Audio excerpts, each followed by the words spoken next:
RCN. Le son de la différence.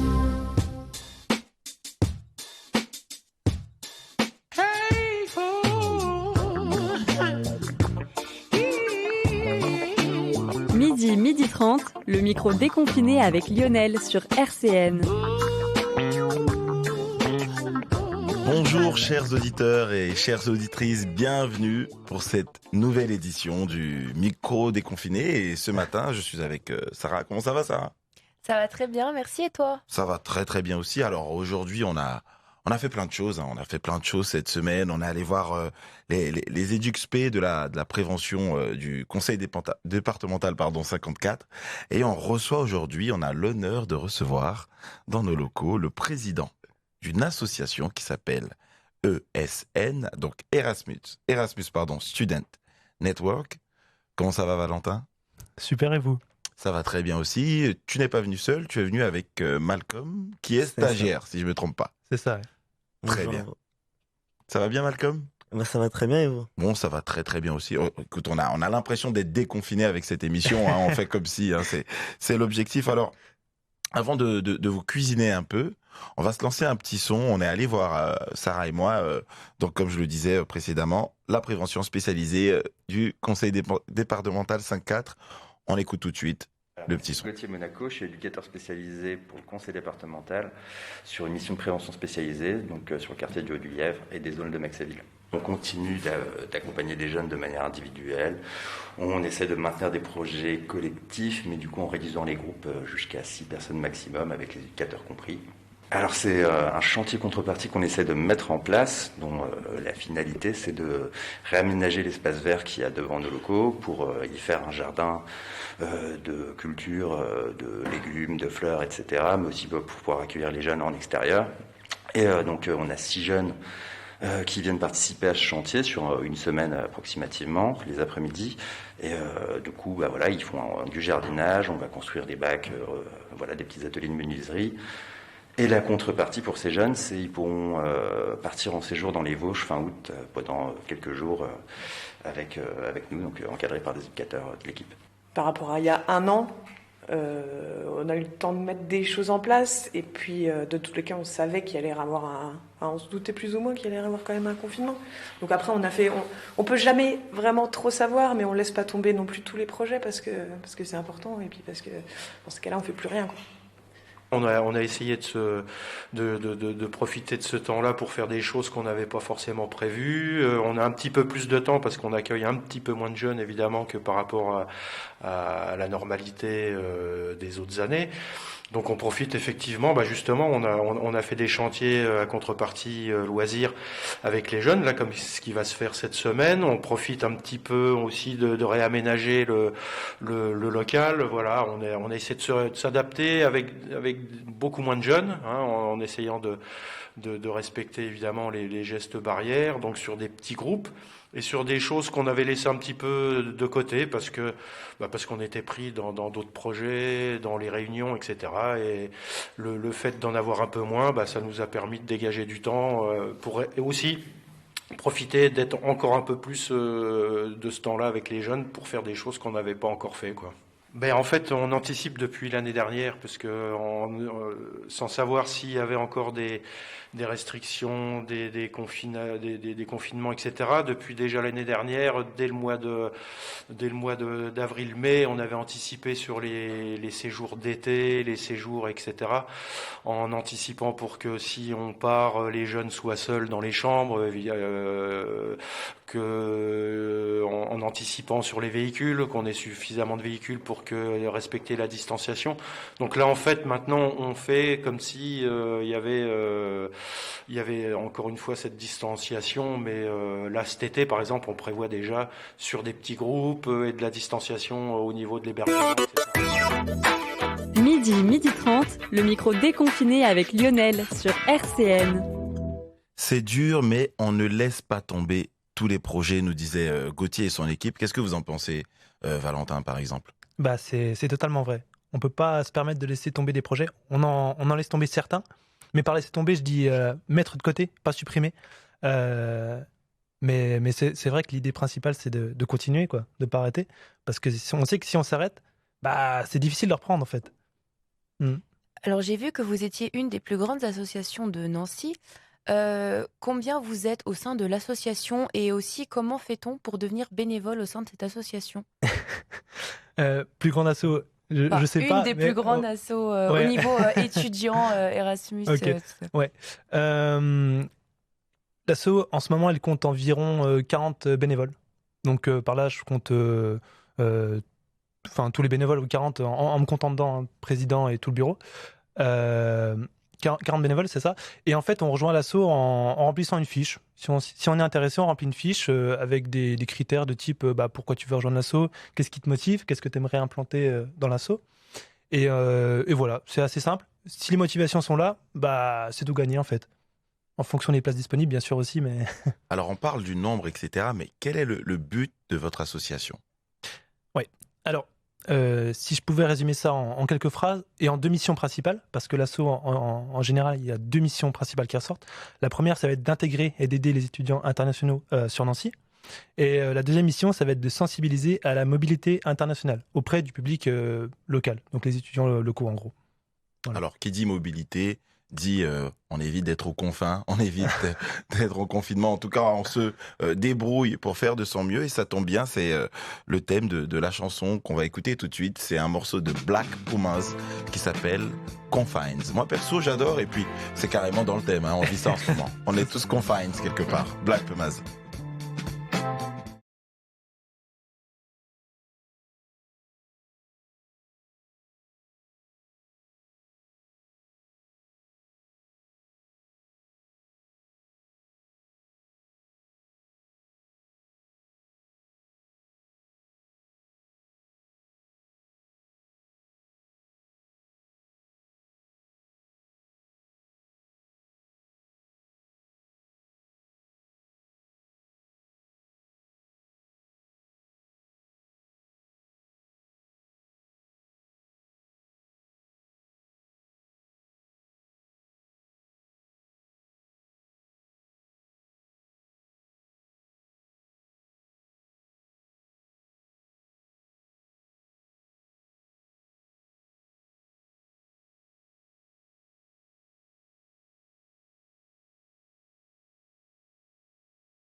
Jusqu'à 12h30, le micro déconfiné avec Lionel sur RCN. Et toujours en compagnie de Valentin et Malcolm de l'ESN, je vais bien le prononcer cette fois-ci, donc Erasmus, voilà, il fallait le dire, Erasmus Student Network. Alors, Malcolm, tu es stagiaire, qu'est-ce que ça fait d'arriver en stage dans une telle période, dans une telle association? Alors écoutez, tout d'abord, c'est une vraie découverte. Alors en fait, je connaissais l'association depuis quelques temps. J'ai connu quand mon Erasmus a été annulé. je me suis dit, bon, quitte à rester à Nancy, je vais regarder si je peux rencontrer de nouvelles personnes, rencontrer des étudiants internationaux. Et c'est comme ça que j'ai connu l'association. Et au moment de trouver un stage, je me suis dit, pourquoi ne pas mélanger l'utile à l'agréable et demander mon stage ici, en fait. Et aujourd'hui, quel est le quotidien d'un stagiaire en période de confinement? Alors, en période de confinement, le quotidien d'un stagiaire, je pense qu'on peut dire que ça touche un peu à tout. L'engagement sur les réseaux sociaux, la création d'idées, de projets. On a beaucoup de liberté, on me laisse beaucoup de liberté sur les projets. Je peux développer des idées, proposer. J'ai une interaction avec les membres du bureau et les bénévoles dans l'ensemble. Donc je dirais qu'on a assez de liberté, beaucoup de liberté. Alors, accueillir un stagiaire en période de confinement, ça ne doit pas être chose facile. Comment vous avez préparé cette crise? Parce qu'on a déjà connu, enfin, vous avez déjà connu la même crise en mars en tant qu'association. Aujourd'hui, comment vous êtes préparé à recevoir du public? Oui. Juste pour resituer, en mars, j'étais pas président de l'asso, donc j'avais pas cette même implication, on va dire. J'ai peut-être aussi pas vu les mêmes choses de ce côté-là. Mais je trouve super pertinent d'accueillir un stagiaire en ce moment, du fait déjà de la situation compliquée pour eux. C'est hyper dur de trouver un stage. Et si nous, on peut, comme l'a dit Malcolm, mener l'utile à l'agréable, c'est génial. Sachant qu'un stagiaire qui connaît pas du tout l'asso, ça apporte aussi des nouvelles idées que nous, on n'a pas, vu qu'on on a la tête dans le guidon, si j'ai envie de dire. et voilà. Donc ça, c'est vraiment... Malcolm apporte de nouvelles idées, c'est vrai, et c'est vraiment super, c'est vraiment top. Et voilà. Mais comment préparer l'arrivée d'un stagiaire et comment préparer la crise, ça se fait sur le tas, j'ai envie de dire. Parce que en fait, le système associatif fait on est assez flexible. Comme l'a dit Malcolm, il a beaucoup d'autonomie, beaucoup de liberté. On n'a pas trop de limites. Quand j'entends limites, c'est on fixe pas des bornes précises ou autres. mais voilà, non, ça se fait sur le tas en vrai. Et les idées de chacun sont bienvenues. Et le but, c'est juste de faire des activités, quoi. C'est juste de pas rien faire. Alors, faire des activités, c'est-à-dire lesquelles sont possibles dans cette période? Comment vous continuez, vous essayez du moins d'avancer malgré les barrières qui s'offrent à vous? On a entendu ce mot juste avant dans l'interview que vous aviez au tout début. C'est de l'adaptabilité, enfin l'adaptation, pardon. Beaucoup d'adaptation et surtout sur du en ligne, quoi. Et ça, c'est un mot qu'on utilise tout le temps en ce moment, le distanciel, le fameux, que ce soit pour les cours ou autres. Et du coup, pour nous, pour l'association, à titre général, c'était beaucoup de distanciel, beaucoup d'événements en ligne. Forcément, ça amène pas la même dynamique et pas le même nombre aussi. On touche pas le même nombre d'étudiants. Et puis aussi, ça motive pas non plus tous les bénévoles, quoi. De faire quelque chose en distanciel, de pas voir les étudiants internationaux, sachant que la force de l'association, c'est la proximité avec les étudiants internationaux. C'est-à-dire que nous, on est étudiants, eux, ils sont étudiants. C'est comme ça. En fait, il y a un principe moteur dans l'association et dans tout le réseau de l'association, parce que ESN, c'est un réseau d'associations européens. La phrase qui pourrait définir ça, c'est Student Helping Student, donc les étudiants qui aident les étudiants. Donc voilà. Donc oui, cette proximité, on l'a un peu perdue. On essaie de la retrouver en ce moment, bien sûr, en faisant des événements présentiels, mais qui gardent quand même l'esprit des règles à ne pas dépasser, 6 personnes, masque et tout tutti quanti. Alors, comment ça se passe pour des étudiants étrangers? Parce que j'imagine que ça doit pas être facile de tenir, d'arriver dans un pays, peut-être apprendre une nouvelle langue et se retrouver au final, peut-être seul dans son logement. Quels sont les témoignages que vous avez eus par rapport à ça? C'est vrai que c'est pas si facile et juste l'idée de se mettre à leur place, quoi. On arrive dans un pays qu'on connaît pas la langue comme tu le dis et autres. C'est assez difficile. Eux, ils se retrouvent entre eux, on va dire. Ils arrivent quand même à avoir surtout pour ceux qui sont arrivés en septembre, où on n'avait pas encore le deuxième confinement d'octobre. Ils ont eu le temps de se rencontrer entre eux, peut-être d'échanger et tout ça. Après, il y en a qui sont arrivés en plein confinement. Il y en a d'autres qui sont arrivés après le confinement, qui n'ont peut-être pas eu la chance de connaître d'autres personnes et qui, eux, peut-être sont reclus dans leur chambre, qui n'ont peut-être pas non plus eu la chance de côtoyer d'autres étudiants, que ce soit locaux ou internationaux. Voilà. Mais il y a des systèmes qui sont mis en place, il y a des projets qui sont mis en place, des initiatives. Alors lesquels? Ouais, lesquels? Il y en a un qui s'appelle le Buddy System. Je ne sais pas si vous en avez déjà entendu parler. C'est une initiative de ESN France qui permet de mettre en relation un étudiant local, donc ici on prend Nancy, donc un étudiant nancéen, français, avec un étudiant international. International, pardon. D'accord. C'est ça. C'est un système de match qui se fait vis-à-vis de quelle langue tu veux parler, quel âge tu as ou quels sont tes centres d'intérêt, en gros. C'est un système qui porte ses fruits en ce moment parce que, enfin surtout c'est très pertinent en ce moment parce que c'est du 1 pour 1. C'est pas des groupes, c'est une personne qui rencontre une personne. Donc ça aussi c'est génial. Je sais que moi, pendant un certain temps, j'avais pas du tout rencontré d'étudiants internationaux, ce qui est assez fou parce que je suis dans une asso qui côtoie des étudiants internationaux. Et c'est grâce justement à cet outil, le Buddy System, que j'ai pu enfin rencontrer des étudiants internationaux à Nancy. Et ça me fait grandement plaisir. Alors, ce qui fait plaisir aussi, c'est de voir l'implication d'équipes comme celle de la prévention spécialisée du conseil départemental 54. On va écouter une deuxième interview qu'on a fait avec eux. J'ai l'impression que l'ambiance qu'on a subie au début, on s'est souvent dit à chaque effet d'annonce qui ramenait des nouvelles restrictions qu'on allait devoir arrêter notre prise en charge et que ça allait être de plus en plus compliqué. Et j'ai l'impression au final, dans la finalité, qu'à chaque fois on arrive à s'adapter quand même et à maintenir un niveau d'accompagnement de notre public, on va dire satisfaisant avec des grands guillemets. Évidemment, on aimerait bien faire plus, mais on arrive quand même à mettre des choses en place, à produire quand même, à produire des choses qui sont intéressantes et qui sont bénéfiques pour le public qu'on accueille. En mars l'année dernière, donc sur la première période de confinement, les équipes de prévention spécialisées ont été mises à l'arrêt. Vraiment, on a été mis en chômage partiel, donc nous on est fonctionnaires, donc on était en hasard, on n'était pas en chômage partiel, mais du coup on était en télétravail et nous le fait d'être en télétravail, ça vient vraiment rompre notre activité, quoi. Donc certains éducateurs sur cette période-là ont été portés main forte à d'autres services, des foyers de l'enfance, etc. Mais voilà, ça a duré quasiment 1 mois et demi l'année dernière où on nous a retiré du terrain. Et depuis, par contre, voilà, on est sur le terrain et chaque nouvelle annonce de restriction, on a eu ce sentiment de comment on va faire, et voilà, c'est ce que je dis, finalement maintenant on arrive quand même à se réinventer et à retrouver des solutions pour maintenir l'activité. On s'est peut-être plus retrouvé dans des situations qui étaient compliquées pour nous de gérer ça à distance et qui ont produit un certain malaise plutôt que quelque chose de rigolo, malheureusement. Je pense que, comme disait mon collègue, d'avoir réussi à rebondir au fur et à mesure, parce que la chose la plus délicate, c'est sur la durée, en fait, parce qu'à chaque fois, on se disait après l'été, après pour Noël, après pour le printemps, là, on en est encore de nouveau peut-être pour la rentrée.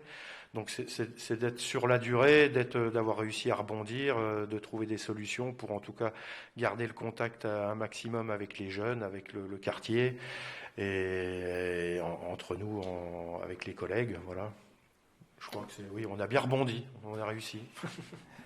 J'essaie de garder le moral, mais comment, je ne sais pas. Sortir, s'aérer, se changer les idées, voilà, essayer de ne pas rester seul. Puis venez nous voir. Le micro déconfiné avec Lionel sur RCN. Toujours en compagnie de Valentin et Malcolm de l'ESN.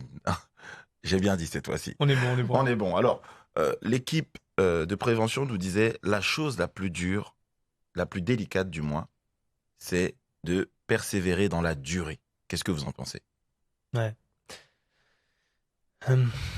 C'est vrai, ouais. Persévérer, ouais. En fait, je pense qu'il y a aussi pas mal de personnes qui abandonnent ou qui n'ont plus la même motivation. Ça joue beaucoup de voir des amis, des personnes qu'on côtoie régulièrement qui baissent les bras. Enfin, baisser les bras, c'est un grand mot.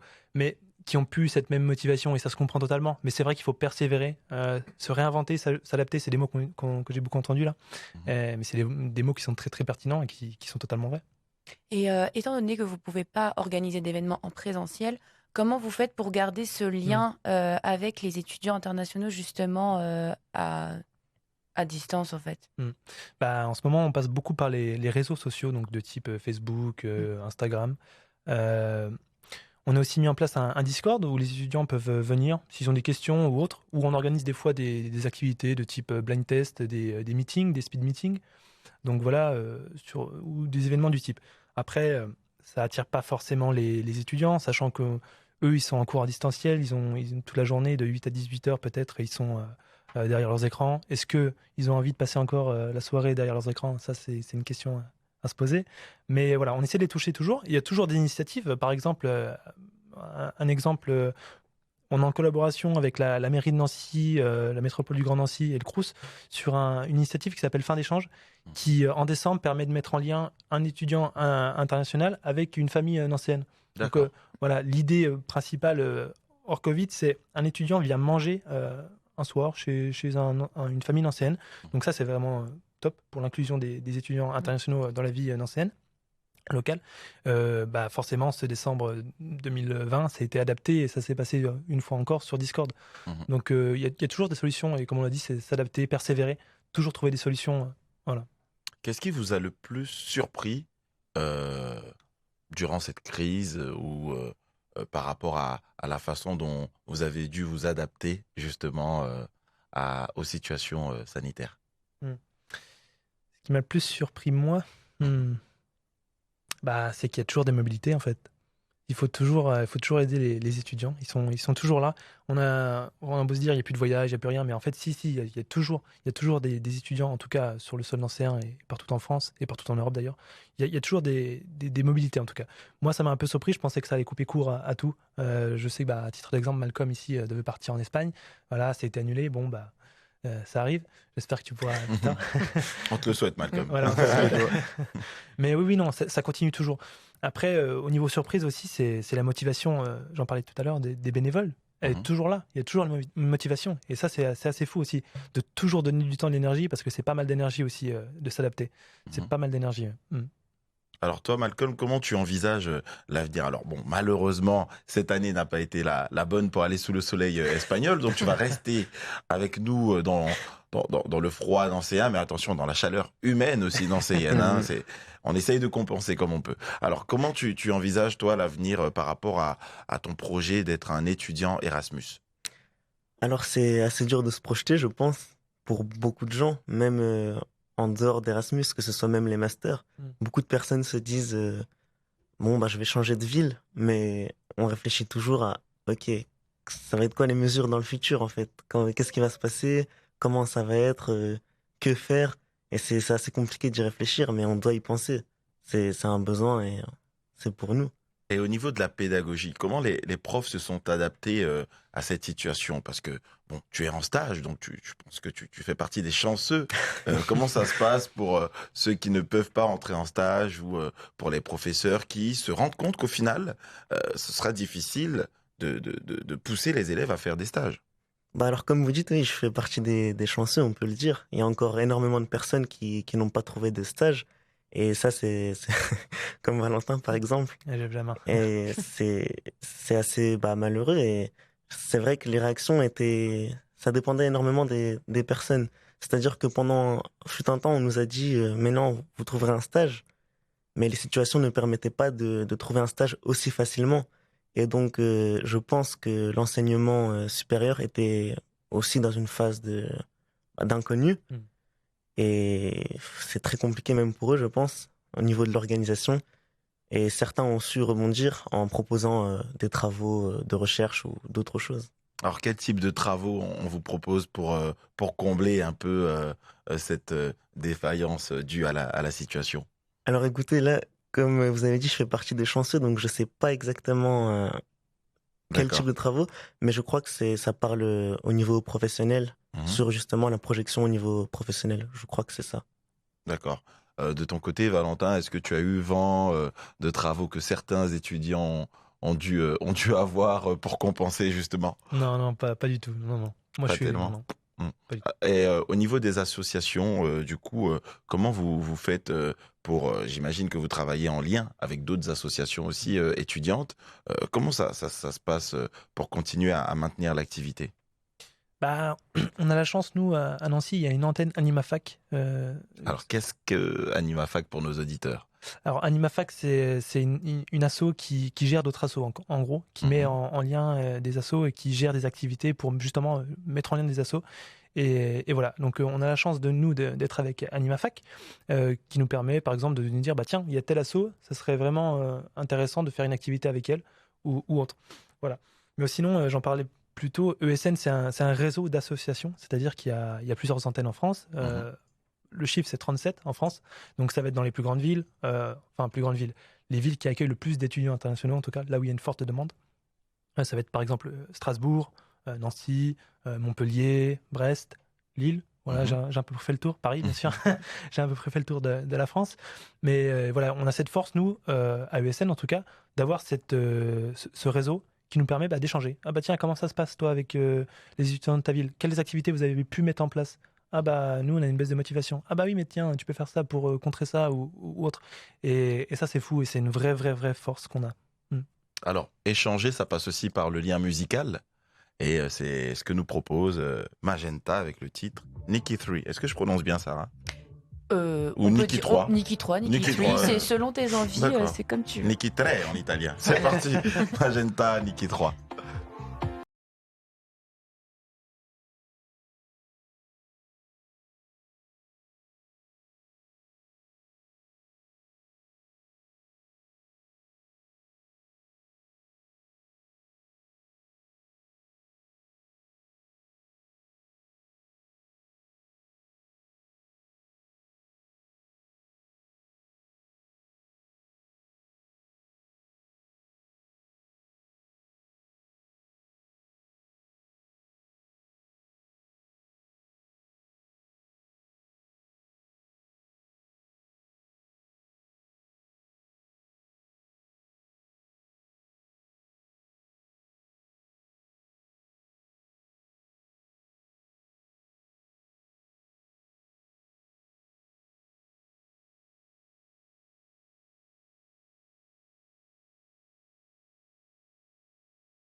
Jusqu'à 12h30, le micro déconfiné avec Lionel sur RCN. Valentin, Malcolm, c'est bientôt la fin de l'émission. Avant de se quitter, j'aimerais vous poser une dernière question. Quelle est votre plus grande réussite pendant ce confinement?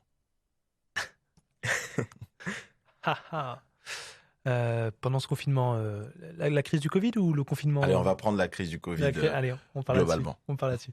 Je pense que ça va être d'avoir gardé mon implication dans l'asso. Par un moment, je me disais, c'est fini, je vais quitter. Et là, me revoilà président de l'asso, ce qui est assez fou. Mais je pense que ça va être ça, moi. Je pense que c'est cette implication dans l'asso. Voilà. Et toi, Malcolm, du coup? Pour ma part, question assez compliquée, mais je dirais au niveau scolaire, d'avoir su garder une implication et une motivation, c'est pas toujours facile. Et sur le plan personnel, du travail sur soi, on va dire. Très bien, alors encore une petite dernière question avant de se quitter. Qu'est-ce qui va vous manquer le plus au déconfinement?